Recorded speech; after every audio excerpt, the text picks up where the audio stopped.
Fala galera, bom dia, boa tarde, boa noite, boa madrugada, sejam bem-vindas, sejam bem-vindos ao Arete Jus. Tudo certo com vocês? Preparados para mais um episódio? Galera, hoje nós vamos tratar da Lei 8.038 de 28 de maio de 1990.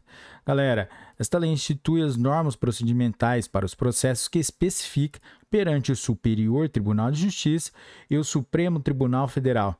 Galera, antes de começarmos, não vamos esquecer da nossa formalidade, da nossa liturgia, de dar like nesse vídeo, se inscrever no canal, ativar o sininho para receber as notificações, também acessar as nossas plataformas como Instagram e Spotify, Deezer, Apple Podcasts, YouTube, Audible and Amazon Company, Amazon Music, Google Podcasts, Anchor by Spotify, TikTok e Rumble. Galera, também deixe o seu comentário aí com críticas, sugestões. No Spotify, deixe sua estrelinha pra gente. E vamos lá. Título 1. Processos de competência originária. Capítulo 1. Ação penal originária. Artigo 1º. Nos crimes de ação penal pública, o Ministério Público terá prazo de 15 dias para oferecer denúncia ou pedir arquivamento do inquérito ou das peças informativas. Parágrafo 1º. Diligências complementares poderão ser deferidas pelo relator com interrupção do prazo deste artigo. Parágrafo 2º. Se o indiciado estiver preso, a linha A, o prazo para oferecimento da denúncia será de 5 dias. A linha B, as diligências complementares não interromperão o prazo, salvo se o relator, ao deferi-las, determinar o relaxamento da prisão. Parágrafo 3º. Não sendo caso de arquivamento e tendo investigado, confessado, formal e circunstanciadamente a prática de infração penal sem violência ou grave ameaça, com pena mínima inferior a 4 anos, o Ministério Público poderá propor acordo de não persecução penal, desde que necessário o suficiente para a reprovação e prevenção do crime, nos termos do artigo 28-A do Decreto-Lei nº 3.689, de 3 de outubro de 1941, Código de Processo Penal. Artigo 2º. O relator, escolhido na forma regimental, será o juiz da instrução, que se realizará junto ao disposto neste capítulo, no Código de Processo Penal, no que for aplicável, e no regimento interno do tribunal. Parágrafo único. O relator terá as atribuições que a legislação processual confere aos juízes singulares. Artigo 3º. Compete ao relator. Inciso 1. Determinar o arquivamento do inquérito ou de peças informativas, quando o requerer o Ministério Público ou submeter a requerimento à decisão competente do tribunal. Inciso 2. Decretar a extinção da punibilidade, nos casos previstos em lei. Inciso 3. Convocar desembargadores de turmas criminais dos Tribunais de Justiça ou dos Tribunais Regionais Federais, bem como juízes de varas criminais da Justiça dos Estados e da Justiça Federal, pelo prazo de 6 meses, prorrogável por igual período até o máximo de 2 anos, para a realização do interrogatório de outros atos da instrução, na sede do tribunal ou no local onde se deva produzir o ato. Artigo 4º. Apresentada a denúncia ou a queixa ao tribunal, far-se-á a notificação do acusado para oferecer resposta no prazo de 15 dias. Parágrafo 1º. Com a notificação, serão entregues ao acusado cópia da denúncia ou da queixa, do despacho do relator e dos documentos por este indicados. Parágrafo 2º. Se desconhecido o paradeiro do acusado ou se este criar dificuldades para que o oficial cumpra a diligência, proceder-se-á a sua notificação por edital, contendo o teor resumido da acusação, para que compareça ao tribunal em 5 dias, onde terá vista dos autos pelo prazo de 15 dias, a fim de apresentar a resposta prevista neste artigo. Artigo 5º. Se com a resposta forem apresentados novos documentos, será intimada a parte contrária para sobre ele se manifestar no prazo de 5 dias. Parágrafo único. Na ação penal de iniciativa privada, será ouvido em igual prazo o Ministério Público. Artigo 6º. A seguir, o relator pedirá dia para que o tribunal delibere sobre o recebimento, a rejeição da denúncia ou da queixa, ou a improcedência da acusação, se a decisão não depender de outras provas. Parágrafo 1º. No julgamento de que trata este artigo, será facultada sustentação oral pelo prazo de 15 minutos, primeiro a acusação, depois a defesa. Parágrafo 2º. Encerrados os debates, o tribunal passará a deliberar, determinando o presidente as pessoas que poderão permanecer no recinto, observado o disposto no inciso 2 do artigo 12 desta lei. Artigo 7º. Recebida a denúncia ou a queixa, o relator designará dia e hora para interrogatório, mandando citar o acusado ou querelado e intimar o órgão do Ministério Público, bem como o querelante ou o assistente, se for o caso. Artigo 8º. O prazo para a defesa prévia será de 5 dias, contado do interrogatório ou da intimação do defensor dativo. Artigo 9º. A instrução obedecerá, no que couber, ao procedimento comum do Código de Processo Penal. Parágrafo 1º. O relator poderá delegar a realização do interrogatório ou de outro ato da instrução ao juiz ou membro do tribunal com competência territorial no local de cumprimento da carta de ordem. Parágrafo 2º. Por expressa determinação do relator, as intimações poderão ser feitas por carta registrada com aviso de recebimento. Artigo 10. Concluída a inquirição de testemunhas, serão intimadas a acusação e a defesa para requerimento de diligências no prazo de 5 dias. Artigo 11. Realizadas as diligências, ou não sendo estas requeridas nem determinadas pelo relator, serão intimadas a acusação e a defesa para, sucessivamente, apresentarem, no prazo de 15 dias, alegações escritas. Parágrafo 1º. Será comum o prazo do acusador e do assistente, bem como o dos corréus. Parágrafo 2º. Na ação penal de iniciativa privada, o Ministério Público terá vista, por igual prazo, após as alegações das partes. Parágrafo 3º.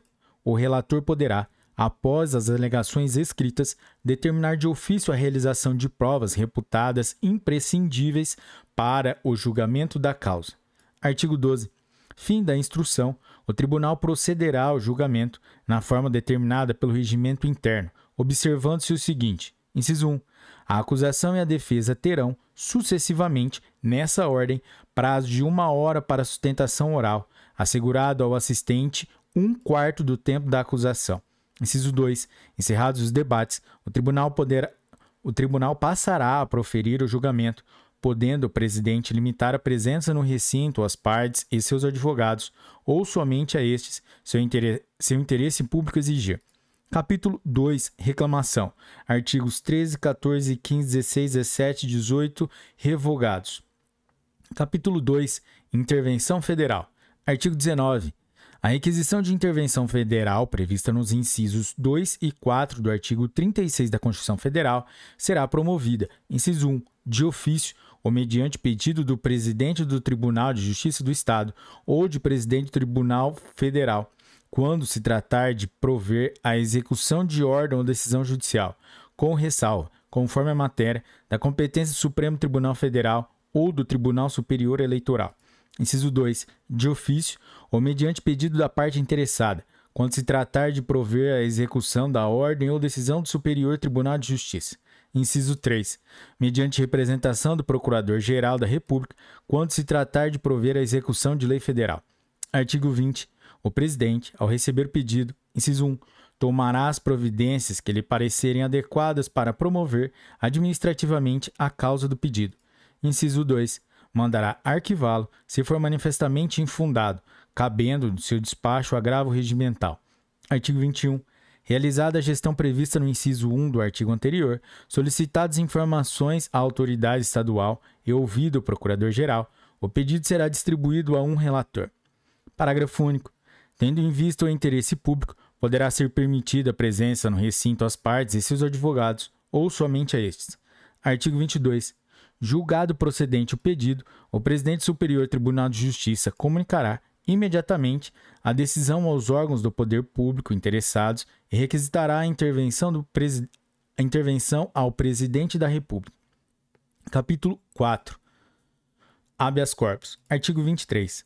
Aplicam-se ao habeas corpus perante o Superior Tribunal de Justiça as normas do livro 3, título 2, capítulo 10 do Código de Processo Penal. Capítulo 5. Outros procedimentos. Artigo 24. Na ação rescisória, nos conflitos de competência, de jurisdição e de atribuições, na revisão criminal e no mandado de segurança, será aplicada a legislação processual em vigor. Parágrafo único. no mandado de injunção e no habeas data serão observadas no que couber as normas do mandado de segurança, enquanto não editada a legislação específica. Artigo 25. Salvo quando a causa tiver por fundamento matéria constitucional, compete ao presidente do Superior Tribunal de Justiça, a requerimento do Procurador-Geral da República ou da pessoa jurídica de direito público interessada, e para evitar grave lesão à ordem, à saúde, à segurança e à economia pública, suspender em despacho fundamentado a execução de liminar ou da decisão concessiva de mandado de segurança proferida em única ou última instância pelos tribunais regionais federais ou pelos tribunais dos Estados e do Distrito Federal. Parágrafo 1º. O presidente pode ouvir o impetrante em 5 dias e o procurador-geral, quando não for o requerente, em igual prazo. Parágrafo 2º. No despacho que conceder a suspensão, caberá agravo regimental. Parágrafo 3º. A suspensão de segurança vigorará enquanto pender recurso, ficando sem efeito se a decisão concessiva for mantida pelo Superior Tribunal de Justiça ou transitar em julgado. Título 2. Recursos. Capítulo 1. Recurso extraordinário e recurso especial. Artigos 26, 27, 28 e 29, revogados pela Lei nº 13.105, que é o Código de Processo Civil. Capítulo 2. Recurso ordinário em habeas corpus. Artigo 30. O recurso ordinário para o Superior Tribunal de Justiça das decisões denegatórias de habeas corpus proferidas pelos tribunais regionais federais ou pelos tribunais dos Estados e do Distrito Federal será interposto no prazo de 5 dias com as razões do pedido de reforma. Artigo 31. Distribuído o recurso, a Secretaria imediatamente fará os autos com vista ao Ministério Público pelo prazo de 2 dias. Parágrafo único. Conclusos os autos ao relator, e submeterá o efeito ao julgamento independentemente de pauta. Artigo 32. Será aplicado, no que couber, ao processo e julgamento do recurso, o disposto com relação ao pedido originário de habeas corpus. Capítulo 3. Recurso ordinário em mandado de segurança. Artigo 33. O recurso ordinário para o Superior Tribunal de Justiça das decisões denegatórias de mandado de segurança proferidas em única instância pelos tribunais regionais federais ou pelos tribunais de Estados e do Distrito Federal será interposto no prazo de 15 dias, com as razões do pedido de reforma. Artigo 34. Serão aplicadas, quanto aos requisitos de admissibilidade e ao procedimento no tribunal recorrido, as regras do Código de Processo Civil relativas à apelação. Artigo 35. Distribuído o recurso, a Secretaria imediatamente fará os autos com vista no Ministério Público pelo prazo de 5 dias. Parágrafo único. Conclusos os autos ao relator, este pedirá dia para julgamento. Capítulo 4.